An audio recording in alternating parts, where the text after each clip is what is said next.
Good morning, everybody, and hope you are all doing well. Today it's the 1st of April. Happy April's Fools. Hope nothing too treacherous has happened this morning for you. I'm noting the date because this is going to be an on-demand webinar once we've finished, and it just time marks it then for anybody that is catching up on the replay. So welcome to everybody that is joining live, and welcome to anybody that is catching up on the replay. Good to have you with us. I'm going to start sharing screen and we'll get straight into it. And this wants to work.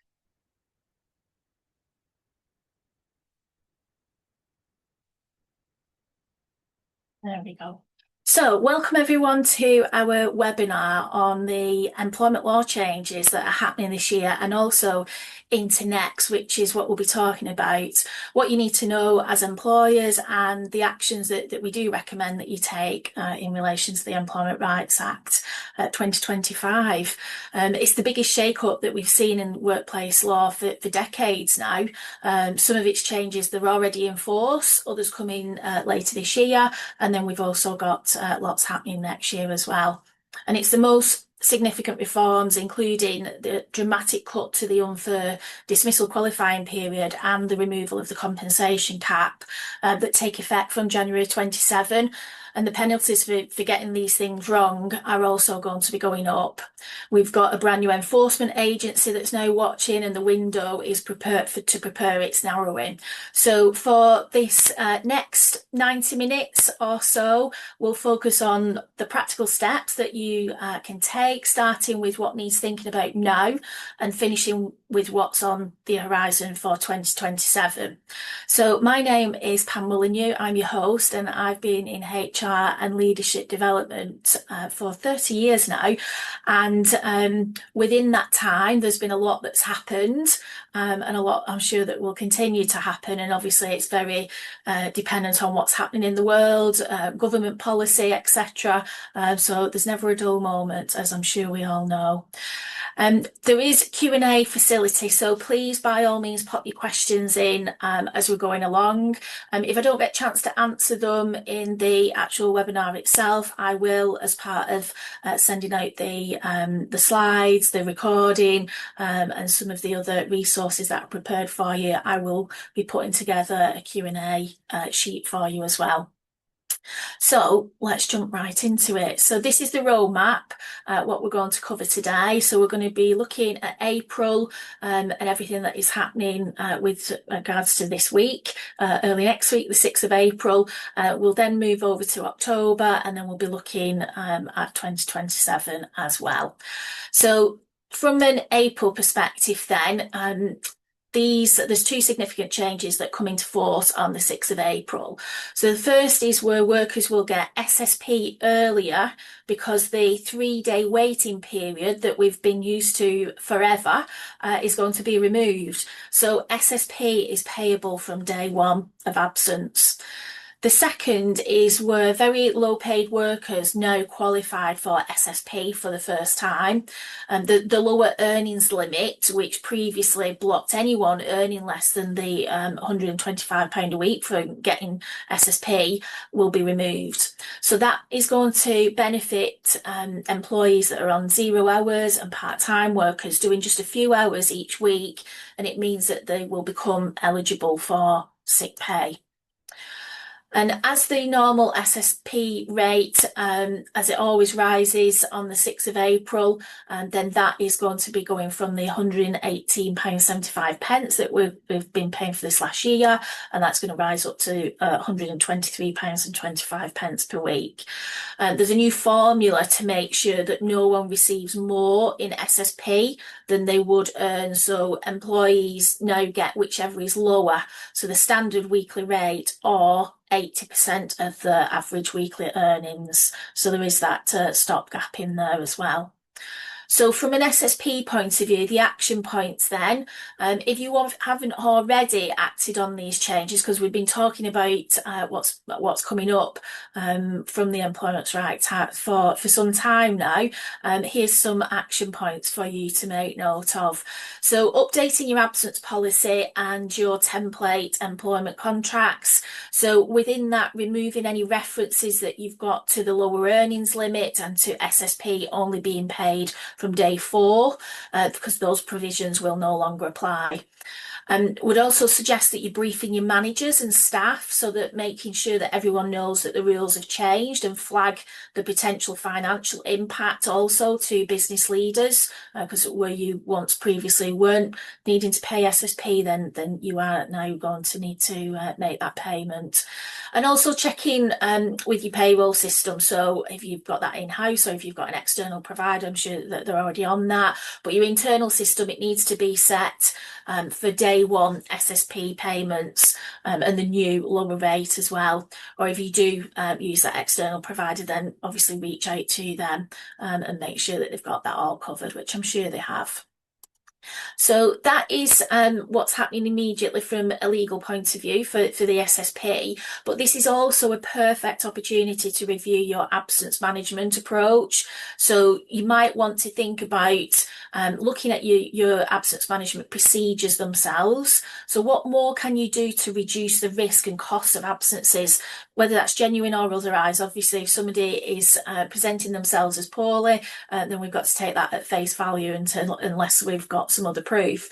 But what can we do to minimise that and reduce absences happening in the first place, and therefore the costs associated with that? So do managers hold back to work interviews after every absence, however short? I know that sometimes can be a bit contentious among managers in that, somebody's only been off for half a day. Why do I need to do that? But it's a perfect opportunity to understand what is happening in that employee's world.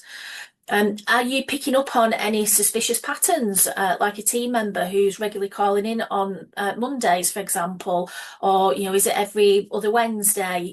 Looking at your actual sickness patterns to understand what might be coming out from that, and then as part of your return to work interviews, then that is certainly something that you can present to the employee. It's also a good opportunity to ensure that your managers are properly trained around absence management, how to spot those early signs of struggle, how to be supportive and ask non-judgmental questions, and when to refer to occupational health. Are you confident that your managers are confident in those areas? And if you're not sure, ask them. Just reviewing your absence management overall. The other area to look at is the impact on any company sick pay scheme that you might have. So if you do pay occupational sick pay, check whether this change in relation to the SSP payments, whether that does affect you. If your scheme only kicks in after a 3-day waiting period, you now have to provide SSP on those days anyway. So you can probably tweak your occupational scheme to claw back those costs. But obviously you need to consult with staff first if that is anything that is contractual. And then reviewing your wellbeing support. So what can you do to reduce absence in the first place? So have you got wellbeing check-in points? Not work one-to-ones, but these are wellbeing checkpoints. So do you ask your staff every week, how are they doing? I know it's just natural that we say that when we see people, hi, how are you? But individuals don't always go into great detail or feel comfortable in that moment, where if we're purposely sitting down with somebody virtually or in person, even if it's 10 minutes, 15 minutes, just that touch point, it might be at the end of a work call, just spending 5 minutes around. And again, I'm sure it's happening naturally, but what have you got your plans for the weekend, or how was your weekend, or how are things going in general for you? Just asking those wider questions. That then, it can help from that wellbeing check-in point, and staff then will feel like they've been cared for wider than just what they're doing in the job role. Looking then, do staff have access to mental health support? So Able Futures are a great free source are funded by the government. I'm running a webinar later on this year in the next couple of months with Able Future, so watch this space on that. But with regards to that, then it's a free resource. They can support you as employers. It is about self-referral from employees, but once they do get into that, then it's a great support system. Also, how often are you getting together with staff to give them a state of the nation update and that team building opportunity, looking at your culture? If staff know where things are heading, if they feel like they understand and they're aligned to the purpose and the values of the business, then the concerns of not knowing what is happening or just feeling like a number and just doing a job, and then they can start to decrease because they feel that they're included and they've got some idea. All of that can help with regards to your culture and people wanting to actually come to work and stay working with you. I know this isn't always possible and it won't be viable for all businesses and for all roles, but is there anything that you can offer from a flexible working perspective around maybe hybrid location or adjusted hours? So, looking at things like that, like what your data, looking at your data to better understand where there might be hotspots around, particular teams or particular locations or roles. So if there is elements of sickness increase in a particular job role or a particular location, then can you look at that, and are those then conversations as part of those wellbeing check-ins and certainly return to work interviews, looking to see what can you do to support staff. So hopefully those are helpful to just think about things wider than just what is happening from the legal perspective. So we know for some employers that they're worried about the employees being more likely to take sick days. So you can send your employees your updated absence policy as and when that's done, and pull out any of the key points that you feel are pertinent to the message that you're delivering, and that will help remind them that taking sick leave can have serious consequences. So you might be making it clear that your usual absence reporting procedure still applies. Managers will monitor all absences closely. Excessive sickness absence will trigger your absence management procedure and could ultimately result in dismissal. Obviously, all adjustments taken into consideration and fair process. But if somebody is repeatedly off and that is not improving and that is having an impact on the business, then that will start to escalate within your actual absence management procedure. And then also taking a non-genuine absences through further processes, and it's potentially that disciplinary offence. So by getting staff to fill in their self-certifications, making sure that they've got doctor's notes, having those return to work interviews, that will flush out if there is anything that is happening from a non-genuine perspective. You can also give the new SSP rate, which for full-time employees, it works out at less than £25 a day. And that's likely to make many people think twice about skipping work without a good reason. So I hope that is helpful to understand what is happening very soon, 6th of April, on the SSP side of things. We'll move now on to paternity and parental leave. So two of the changes to family law that also come into force on the 6th of April as well. So it's a busy day on the 6th of April. So first of all, paternity leave, that becomes a day one right. So previously employees needed 26 weeks service to qualify. So that is now from a day one point of view. And then for unpaid parental leave, this also becomes a right from day one of employment. Now, that used to be subject to a 1-year service requirement. So newly eligible employees become entitled to give notice of their intention to take paternity or parental leave on the 18th of February. So that's when they could do that. So this has already started to flow through from that perspective. So you may already be dealing with requests for this to come in. So there's one more change that's worth mentioning here as well, and it isn't the Employment Rights Act provision, but it does take effect on the same date, and that is that on the 6th of April, bereaved fathers and partners are entitled to up to 52 weeks of paternity leave if the mother or primary adopter dies within the first year of the child's life. So that's another important point to note, that is coming in on the 6th of April, because I know there's a lot of press and hype around the Employment Rights Act, but we mustn't forget about these other points as well. So actions to take then around that. So if you haven't already done so, updating your policies again, to make sure that, the day one rights are reflected, because at the moment, they're likely to say that 26 weeks and that 1 year service. And then making sure that your managers are aware of these changes and that they understand what that means and what they now need to accept. And then also it's making sure that staff are aware of any policy changes that you are making as well. So that is also happening on the 6th. Also, we've got collective redundancies changing. So if you've ever been in a position where you need to make large-scale redundancies, then this change really does matter. So the penalty for getting collective consultation wrong has just doubled. So this is particularly important for sectors like construction and logistics and manufacturing, where workforce changes often happen in waves.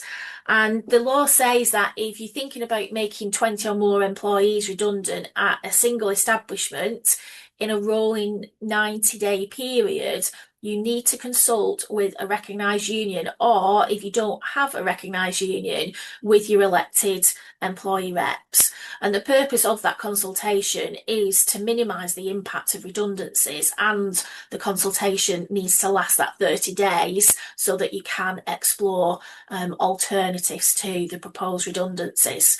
So before the 6th of April, if you breach those rules, a tribunal could order you to pay an award of up to 90 days' pay to each affected employee. So that was already a lot of money.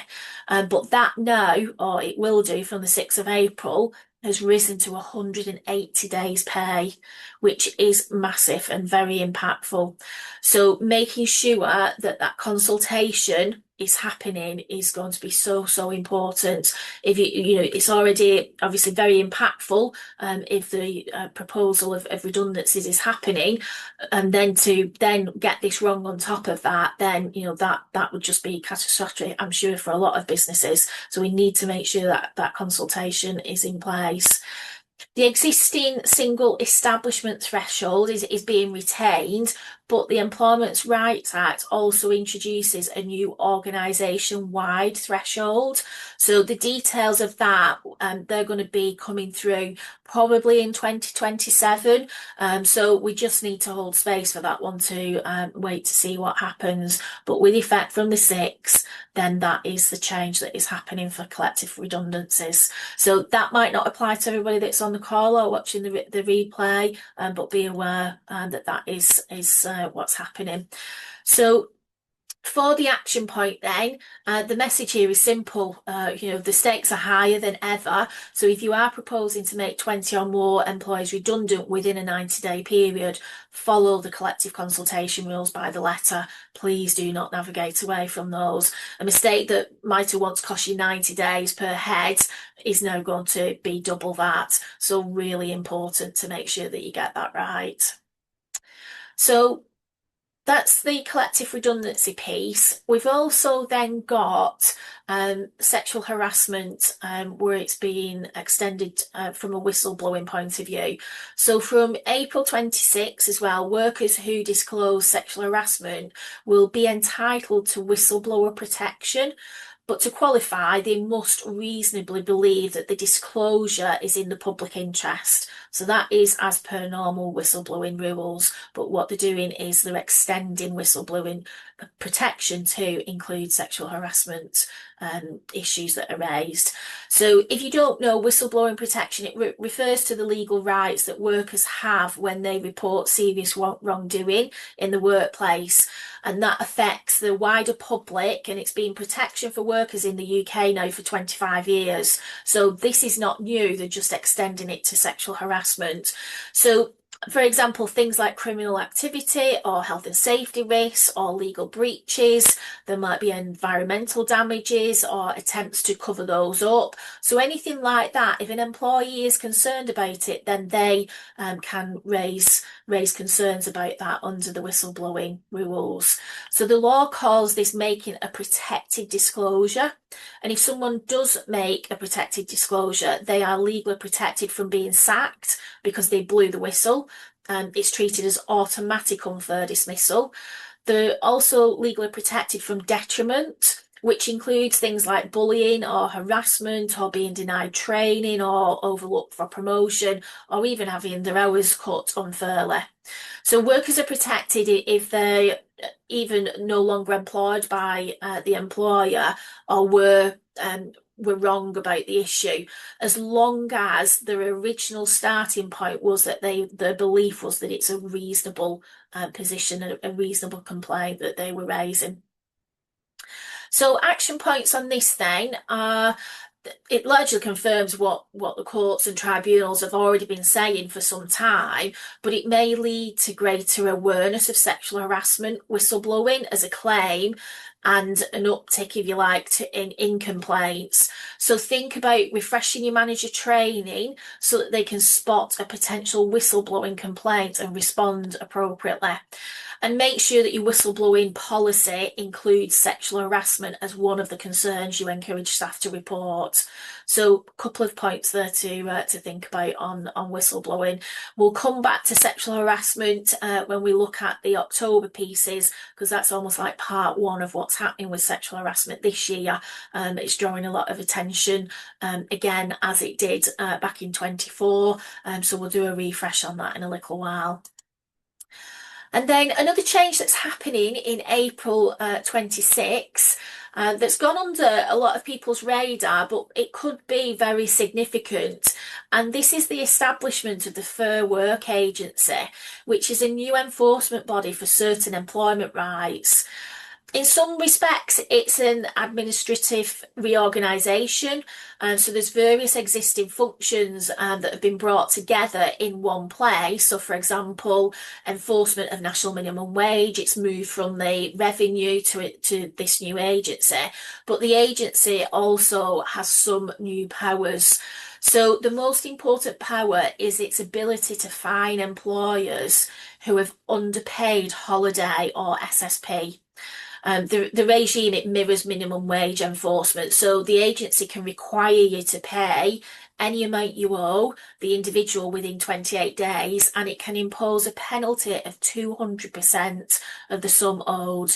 And that is capped at £28,000 per worker, but that will be reduced to 100%, if you pay within 14 days. But even then, it's still a substantial penalty that you'd be paying.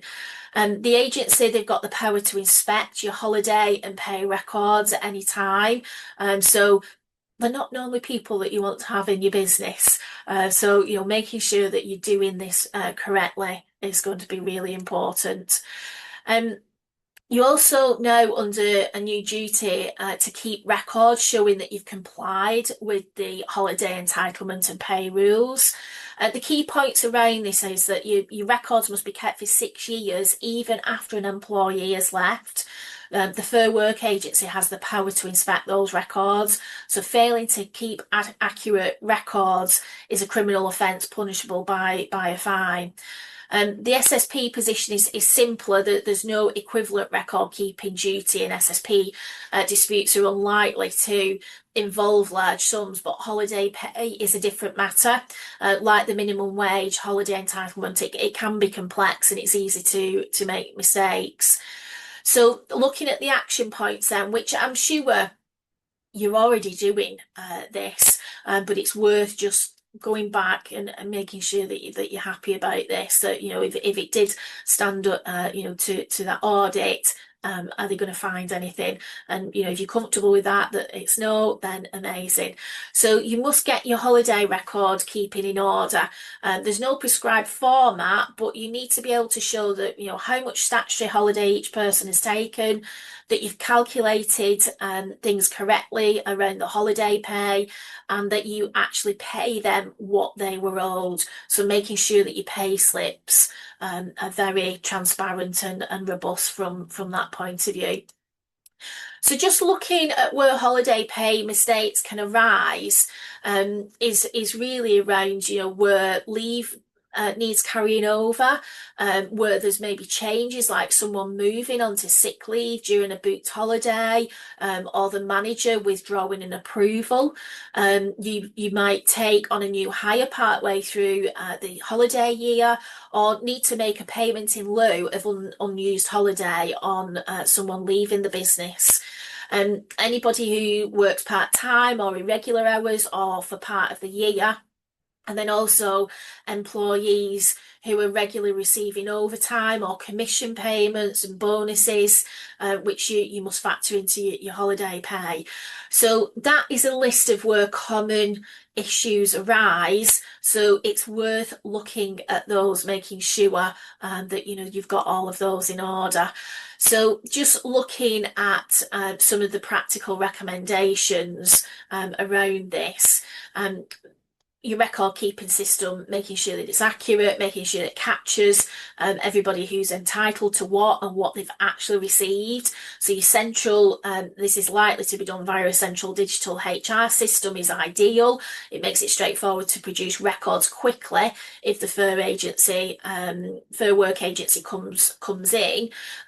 But whatever system you use, whether it's an Excel spreadsheet, whether it's paper documents, a diary, and all your pay slips, etc., just make sure that it's transparent and robust, and that it would stand up to those questions if you were asked.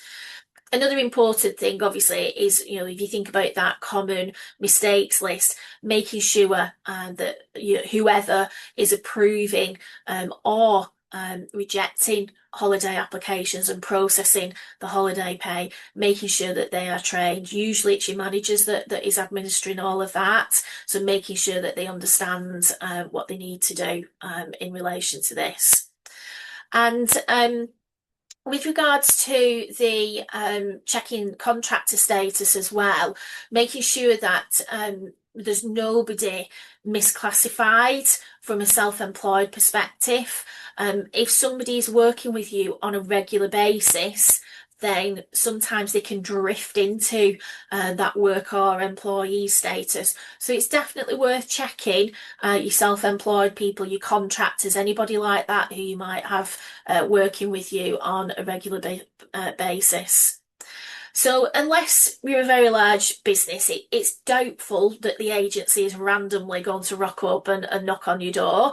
But if an employee thinks that you've got your sums wrong, then they might contact the Fair Work Agency, and then that they're then under that duty to investigate. Also, employees can still bring an unlawful deduction from wages, so that's nothing new. That's already something that's in place, and good record keeping can protect you from those complaints as well. You also need to make sure that you haven't been employing somebody who is invoicing you, who is so-called self-employed and is a contractor. So if you do use contractors in any way, as I said before, then it's definitely worth making sure that there hasn't been that drift into that employee or worker status. So that is the 6th of April, everything that's happening from that. So we've got the SSP from day one, we've got day one paternity and parental leave rights, we've got doubled collective redundancy penalties, we've got the whistleblowing protection extension to sexual harassment, and we've got the launch of the Fair Work agency. So, and then also we've got all the statutory pay rates that have changed from April 26 as well. I will be sending a document out that show all the latest rate so that you can use that as your reference point going forward. So a lot happening from the 6th of April. We've known about this for some time, so hopefully none of that is a surprise. I know it's probably felt a bit dragged out because we have been talking about this some time, but it's here. Those things are happening, so we need to make sure that we are up to date. So let's have a look then at October. And once we've moved from April, there is a slight breathing space, if you like. The government had originally planned to introduce its ban on fire and rehire in October, but that's now been pushed back to 27, and we'll come on to that when we get to the 27 pieces. But what you need to focus on for October in the main is all around the new rules on harassment at work. So there's two connected changes coming around third-party harassment. The first is the reintroduction of a protection from third-party harassment. So this is really bigger in the public-facing businesses. So if you're in hospitality or retail or healthcare and education settings where staff are interacting with public daily, although this spreads to all organisations, but I think it's more prevalent in those. Anybody that has got third parties interacting with staff, then this is going to be really important. Put simply, if a customer or a client or a contractor, supplier or any kind of visitor harasses a member of your staff, you can be held liable for that harassment, even though you don't employ that person who's behaving badly. You will, however, have a defence if you can show that you took all reasonable steps to prevent the incident. So that's the key here, all reasonable steps. So we're going to go straight into recommended actions on this. So if you're a customer-facing business, which I'm sure a lot of you are, you're probably already taking some steps here as a matter of good practice anyway. But to make sure that you've got them covered, we've got these 7 recommended actions for you here. So assess the risk to staff and put safety measures in place. So that might mean alarms, or it might mean a code word for employees who visit clients alone, avoiding lone working in high-risk situations, or installing CCTV in public areas, or even body cams in certain roles. But the thing here, assess the risk. Until you've assessed the risk, then those are all solutions and actions to take. We've got to start at that beginning. What is the risk? Who is affected by this? How can you then put that right? Also, be really clear and set expectations with third parties. So this might be signs that you've got up, it might be handouts or recorded phone messages that you can communicate, and that harassing your staff is not acceptable, and it may result in them being banned from using your services. So then that would stop them being exposed, your staff being exposed to them. And so it's really important that you're setting those expectations and it's really communicated very clearly, and that staff know what's being communicated as well. Looking at addressing the issue with contractor relationships, if anything comes up. So telling contractors what steps you expect them to take to prevent their staff from harassing your employees. So if you do have somebody who's in charge, if it's a one-person band, then that's easy enough. You can communicate it direct to them. But if there's somebody who's deploying several contractors into your workplace, then it's making it clear to that person who's coordinating all of that, and then making sure that that's being cascaded down. The consequences of any breaches need to be clear, whether that's removing an individual from your site, from your workplace, and even terminating the contract if that's deemed necessary. Also then updating your policy, so all of this is always going to go back to your policy, and also your training, making sure that people who are customer facing, that they have got that training around de-escalation techniques, so that they know what to do in that moment. And let's not assume that this won't happen to us, because unfortunately it can happen to any organisation and any individual in an organisation. So it's better to do some proactive training now, so that staff have got a safe place to talk that through and practice that through. Because in the moment, if they've got to think about it and just kind of ad lib around that, then that it really does then cause a lot of pressure and stress for them. So making sure that you've got that in place. Looking at allegations, if they come in, and really taking those seriously. So investigating complaints and taking action against the perpetrator where possible. I know sometimes that might be difficult depending upon the setup, but where you can, then it is about taking that action and investigating. If that individual works for a client or a contractor or a supplier, ask them to intervene as well, and making sure that they're taking this seriously. And then implement any, always do a review at the end of any investigation, whether it's internal or external. Do a review at the end of it. What lessons can we learn from this? Making sure that you support anybody that is affected. So that might mean counselling, it might mean a phased return to work if somebody's had to step away. There might also be a police report that needs filing. So all of those things that you can be doing to support staff members if this arises. And avoid penalising the victim. We see this so often, and ordinarily it's really meant with good intent, but it can actually turn against you. So if you are reassigning somebody that is complaining, make sure that it's being done with the right reasons in place, and make sure it's not a demotion.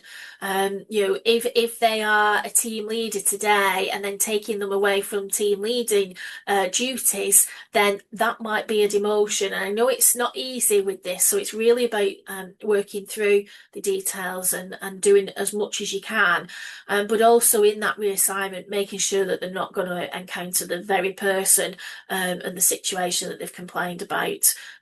That's going to be critical from that point of view.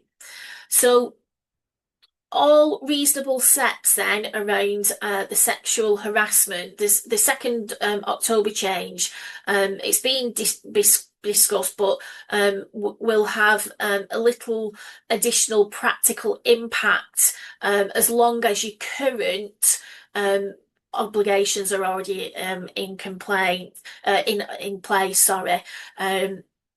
Sorry. Go back to that. So you've already have a duty to take all reasonable steps to prevent all forms of harassment. And in October 24, the government introduced an extra requirement known as the sexual harassment preventative duty. So this provides that if you don't take reasonable steps to prevent sexual harassment, then a tribunal can increase the claimant's compensation by up to 25%.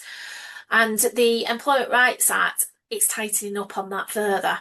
So you'll also have to take all reasonable steps to prevent sexual harassment to avoid that 25% uplift. And reasonable steps, that means having a clear policy, it's training your staff, it's training your managers regularly. So that's not just a one and it's done, that's doing that on a regular basis. So what does regular mean? It will depend upon the circumstances, but usually that's interpreted as annually. But there might be situations where you need to do that more often. Assessing risk in your workplace. So this isn't just about a generic risk assessment. This is looking at your workplace and making sure that you really are flushing out any concerns, and then actively monitoring to make sure that if there are any issues, you're dealing with it.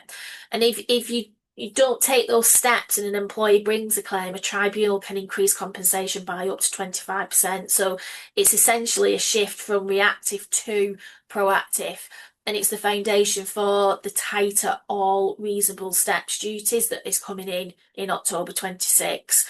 So We do have time to get this in, but it should be good protocol that we're doing anyway. This is about good staff management. This is about having robust policies, trained managers, staff knowing what the expectations are, third-party relationships, knowing how we want to do business and only working with the people that are going to be respectful about, the way that you want to run your business and how you want your staff to be dealt with. So lots to think about there, but if we start to do that now, then we can be well prepared. So action points here.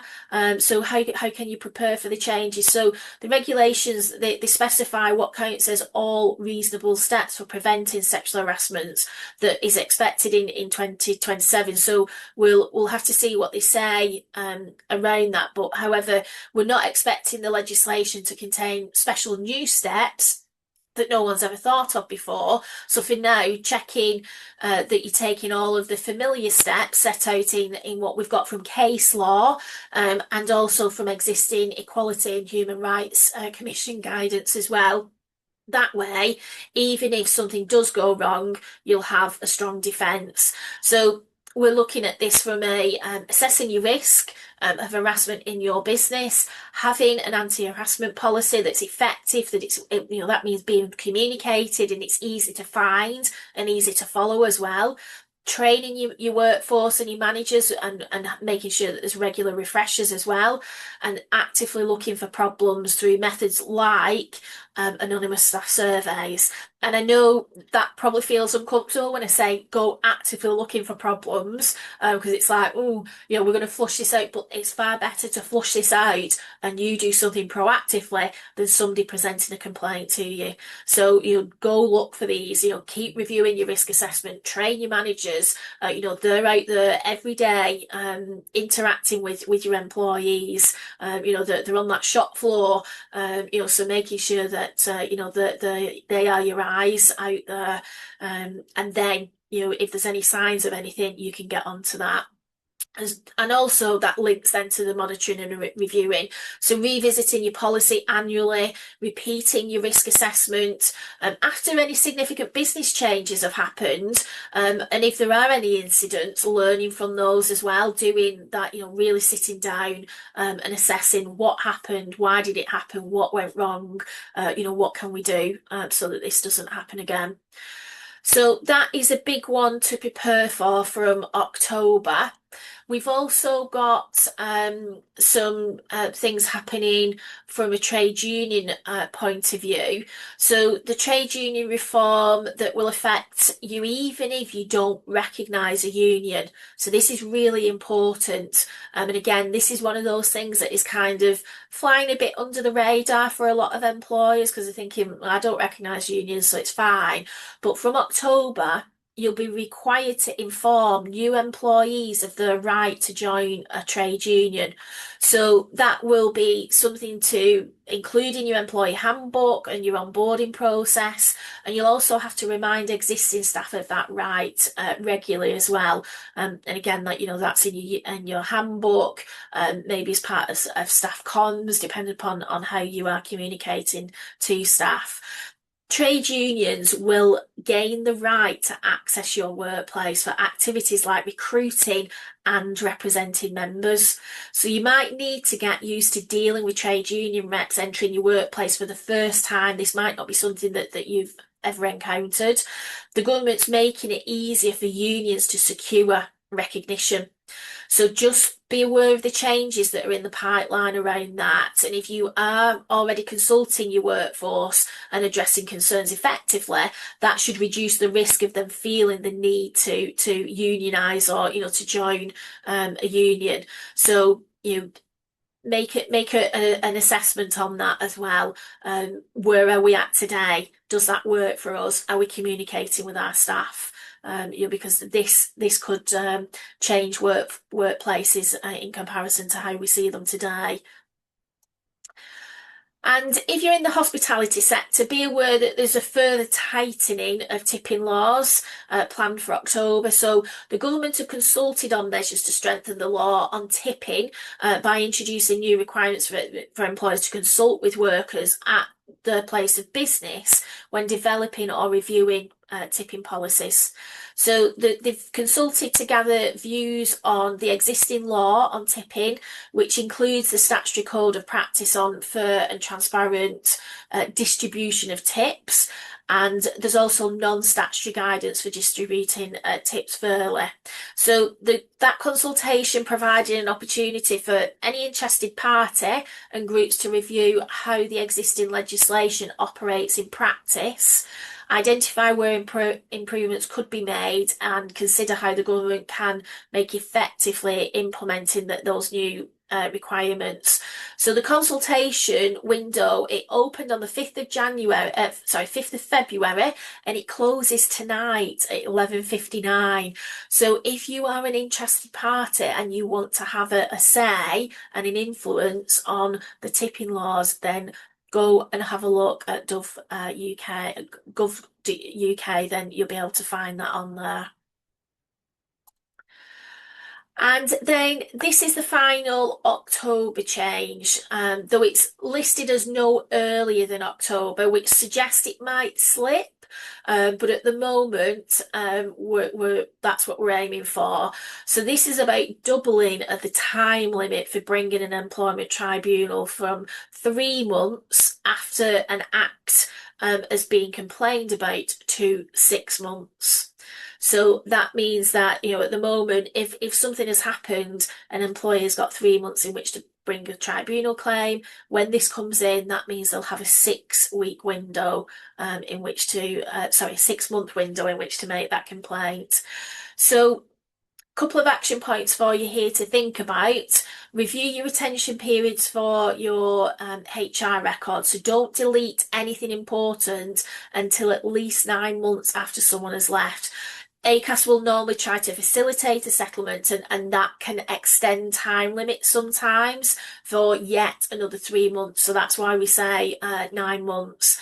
And if somebody brings a claim, you may need material as evidence. And obviously, if you've not got it anymore, then that's going to cause issues. It's then your word against the employees. So just make sure that you're looking at your retention periods. Use this extra time wisely. So employees will have longer before they have an issue to claim, which gives you more opportunity to resolve the dispute.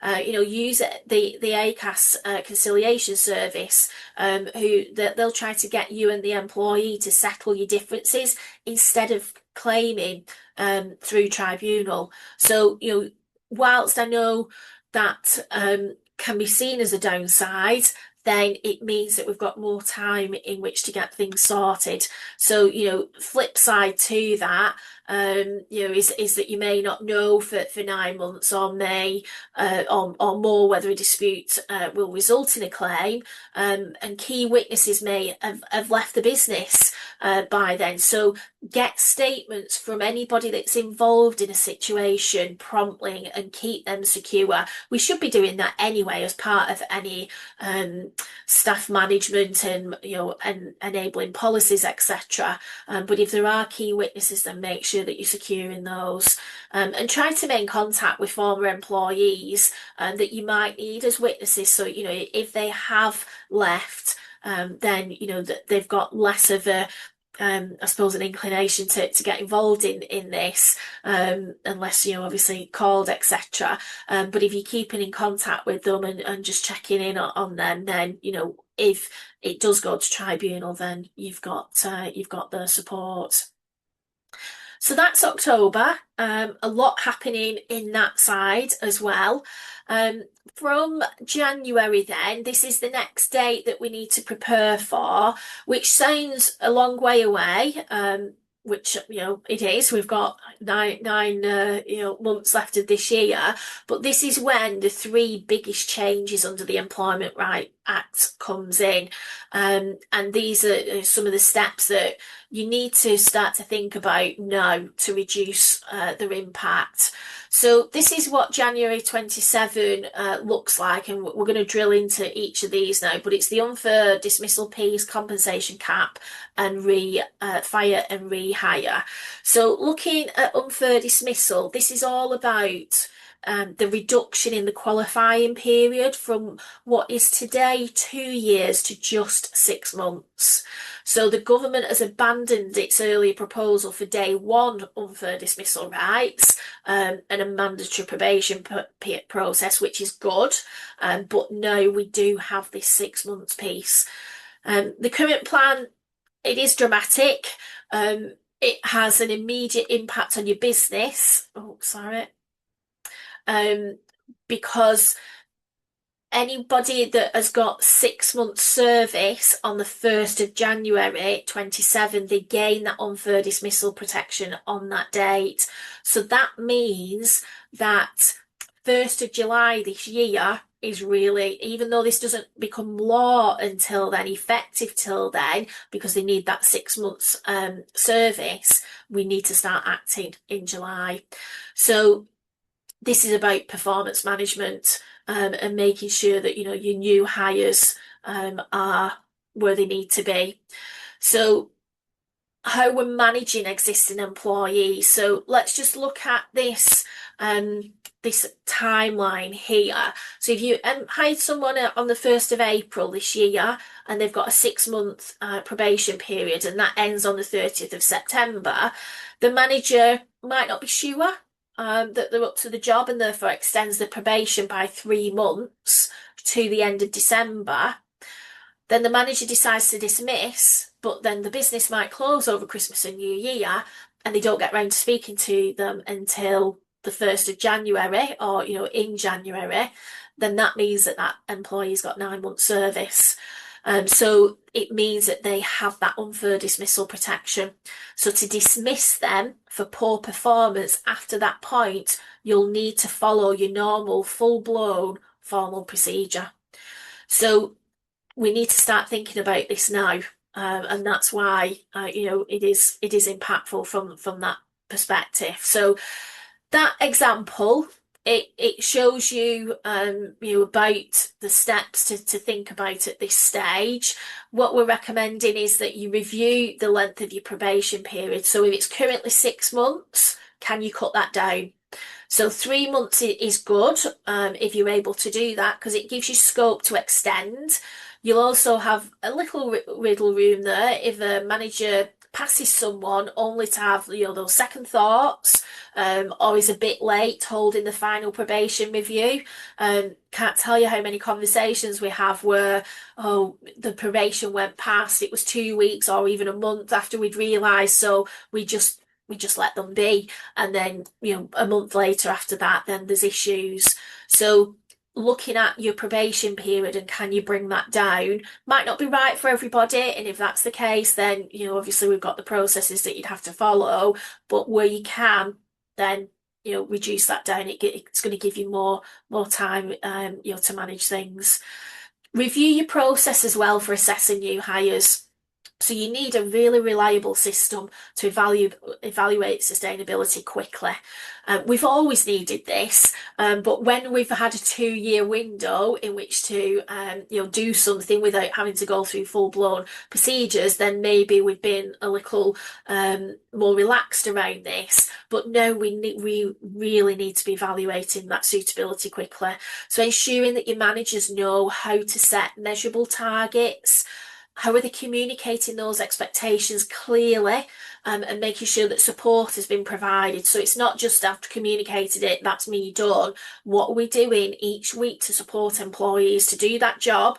And if they're not achieving what we want them to do, either in a target point of view or how they're trying to get to that target, what conversations are we having? That regular feedback is so important. And this is another area that we see in that, I want to dismiss this person. Show us the timeline. What have you been doing? What interventions have you had? And there's very little, so it's then comes back to, if somebody doesn't know that they're doing something wrong or they're not achieving what is expected of them, if we're not telling them that, then it's not fair that then we're saying, oh, actually, we're going to now hoist you out your seat and, you've not got pay, you've not got a job, etc. So we need to be building up that audit trail. But it's not just about the paperwork, it's about doing the right thing by your new employee. You've just spent a lot of money and time finding them from a recruitment point of view, going through all your selection, onboarding them, your induction piece. They've now started to build relationships with the rest of the team. And then, if they're not there anymore, then that's very impactful on all of those things. So when we are looking at the process and we're looking at training, we're looking at the expectations, also look at the timetable for passing. So we've already suggested about reducing that to 3 months, but make sure that managers are sticking to that. What are we doing to help managers have the time to do this? It's all very well saying, it's down to the manager, but if the manager is absolutely swamped and they've not got the time, then we need to be looking at that so that, they've got the time to prepare for the meeting, they've got the time to, pull everything together and present the case to the employee to say, you're doing really well in this area, we've got concerns about this, or, if you are going straight to failing the probation, and then it's no surprise that employee, it should not be a surprise to them because you've had many conversations, but the manager needs to have that time. Looking at tackling underperformance now, so do you have employees with less than 2 years service who will have at least 6 months by the 1st of January? And if the performance isn't up to scratch, address it this year. Because after January, you'll need to go through that full formal process before dismissing. And then look at your recruitment process. So are we letting the right people in? Look at your interviews, look at your testing, your vetting, anything that is part of your selection process, making sure that it's robust as possible. And I know that sometimes people are really good at the recruitment process, and then when they come in, they can seem like they're a very different person that was sat in that interview, or where you've gone through that selection process with them. But looking at that and saying, are we happy? Because we don't even want to be allowing people through the door that are not suitable in the first place. If we've got any hint of that through the recruitment and selection process, trust that element, that data that is coming out, because it's not likely to change. And certainly in our experience, when it's quite a quick turnaround, somebody started maybe in 2 weeks, 3 weeks, 4 weeks. We kind of knew, there was things at interview that we weren't happy with, but we thought we'd go for it. There might be, that real need to get somebody in, bums on seat situation. We're really struggling from a resource point of view. We get it. But is it worth it? Is it going to cost you more in time and replacement and going back through everything and impact on the team because another person has come in and gone, etc.? There's all of that you're contending with. So please look at your recruitment process. And then also updating your HR documents. So if you are reducing your standard probation period,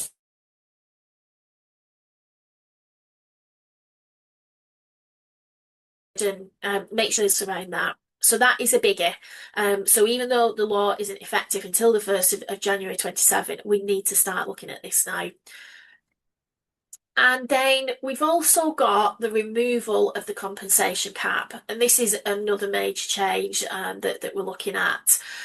So this is most keenly felt, I suppose, in professional services and in the tech industry and maybe finances, where salaries are higher and exit negotiations are quite common. So currently compensation is limited to 52 weeks gross pay or around 118,000, whichever is lower, and the government is abolishing both of those caps. So the stakes just got even higher. So in reality, most awards are well below those thresholds. We know that. And at the moment, the median unfair dismissal award is just under 6,750. And that's because compensation reflects the person's actual financial loss. Most employees find a new job quickly and they're not high earners. So in most cases, removing the cap won't make a difference. But for any high earners, that changes the picture significantly. So people who wouldn't have bothered claiming due to the cap may start doing so. And there could be some eye-watering awards off the back of that. And if you're negotiating an exit package with a senior employee, they're going to push for much more once that cap is gone. So it can have implications from that perspective. And if we look then at lower paid employees, they may overestimate what a tribunal award then and be less willing to settle as a result of this. There's a possible upside though that employees with too little service who try to claim unfair dismissal or with earnings above the cap sometimes currently bring discrimination or whistleblowing claims instead. So we might see simpler unfair dismissal cases replacing some of those complex and sometimes contrived claims as well. So again, we've not got a crystal ball. We don't know for definite, but that could be some of the implications. So what can you be doing now to prepare for this? So if you do have senior staff members whose performance is questionable, now is the time to start to think about what you're doing with that individual. Ultimately, that might mean that they are removed from the business. To do that, you need that fair process. You need to be having those conversations. Come January, you'll have to follow the full performance management process or dig deeper into your pockets to persuade somebody to go quickly and quietly. So, just making sure that, if there is any concerns, get onto that now. And then looking at the fire and rehire, this is again another big reform that is scheduled for 27, and this will make it automatically unfair to dismiss an employee for refusing to accept changes to core contractual terms. You won't be able to force them through such changes using what we know today as that fire and rehire situation that's dismissing. Basically what we're doing, we're dismissing the employee and offering re-engagement, but on worse terms in the situation. And fire, will be replaced, it could be outlawed basically, which is dismissing the employee and replacing them with someone prepared to accept the worst contract. So that then is not going to be allowed. So it will change situations where ordinarily we might have deployed this tactic. So if we're trying to change pay or hours or pension entitlements, where shift times and length need to change and also time off. The government is still consulting though on the precise list of these restricted variations. That consultation closes today, so we'll see what happens with that. There is a narrow exception though, that the employer must show the variation was necessary to eliminate, prevent or significantly reduce financial difficulties affecting your ability to carry on as an ongoing concern. So that's essentially an insolvency situation. So if you are able to demonstrate that, and you'd have to have really good evidence to support that, then there is that chance to deploy the fire, what we know today as the fire and rehire principle. But that, as I say, would be a narrow exception if that's signed off. For more minor contractual changes, like maybe you move into a new premises, dismissal won't be automatically unfair. Instead, a tribunal, the way up whether the change was reasonable. So looking at your reasons, how much you consulted and what you offered in return. So that's really business as usual. We would recommend that today anyway. That is good practice to do that. So the government's still thrashing out some of the details, but we should have more clarity on what those changes are in the coming months. But that's what we know today. So what can you do to prepare for this? It's sensible to consult your staff this year on any major contract changes that you're considering. So if there is anything there, then you still have the code of practice on dismissal and re-engagement to follow. The new rules are going to make it harder to reach that agreement, so it's better to bite the bullet now. And if you offer like an annual discretionary pay rise, it's a good time to propose contract variations. Look at that now, so you can link the increase to employees accepting the changes. So definitely have a think about that if there is anything from that perspective. And then what else do we have coming further down the line in 2027? So the key details are not all there at this stage, but these are in the pipeline. So we've got the potential for enhanced dismissal protection for pregnant women and new mothers. There's a potential for a day one right to bereavement leave, including for employees who experience pregnancy loss. There's also proposals for changes to the threshold for collective redundancy for multi-site employers, and also a requirement to get written reasons when refusing a flexible working request. So those are still things that we're looking for. This also, it's one final set of changes that could have a huge impact on your day-to-day management processes if you do employ any casual or shift workers.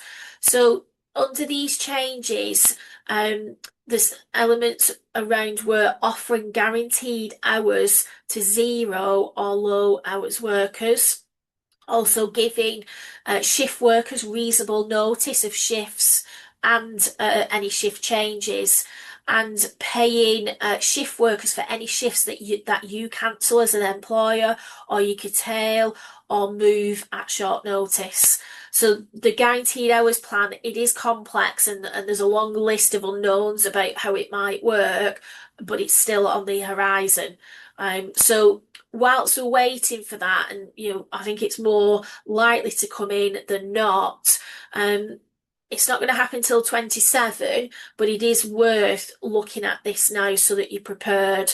So who do you typically recruit as casual workers? So if it's students, for example, they're unlikely to accept guaranteed hours because they need the flexibility to manage the studies. So that could make them the ideal candidates in the future. So, what hours and patterns are your casual workers actually doing? Because that could help you assess the impact of moving them to fixed hours. I'm also looking at how often our managers are giving very short notice of shifts or shift changes. So we're looking at probably around less than a week there. And we've got a question then, is that avoidable?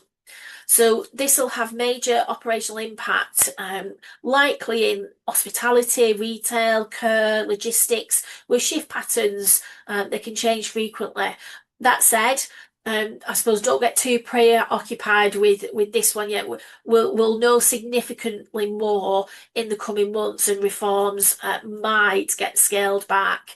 But that's good data to have in your business anyway at this stage. Where are these contracts up to? Where are we deploying people? Is that the best way to do that? Is it the most efficient? But watch this space on that one.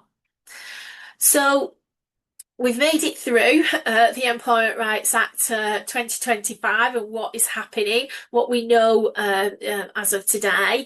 It is a mammoth piece of legislation. We've been talking about this now, I think, for 2 years. It will, keep us entertained and keep it on our toes for the next couple of years. And we've covered a lot of ground there in this session, just over an hour now. So let's pull this together so that you know exactly what's happening. So if you haven't already updated your policies and payroll for April, then look at your SSP from day one, your day one paternity and paternal leave, and then you've got that covered. Start preparing for October with regards to the harassment reforms. reviewing your risk assessments, refreshing your training, making sure that your anti-harassment policy is up to date so it covers third parties. And again, that's something that you can obviously start to do now. You don't have to wait until then. You also get into doing that. Um, Thirdly, make sure that your preparation and your performance management are all in order. The unfair dismissal qualifying period drops to 6 months in January, so this is probably one of the most urgent things on the list. Because if we look at that example, especially if you've got a 6 month probation period today, then you need to get started on that. And then keeping an eye on your fire and rehire and all your guaranteed hours rules, although we appreciate obviously that the detail of that is still emerging.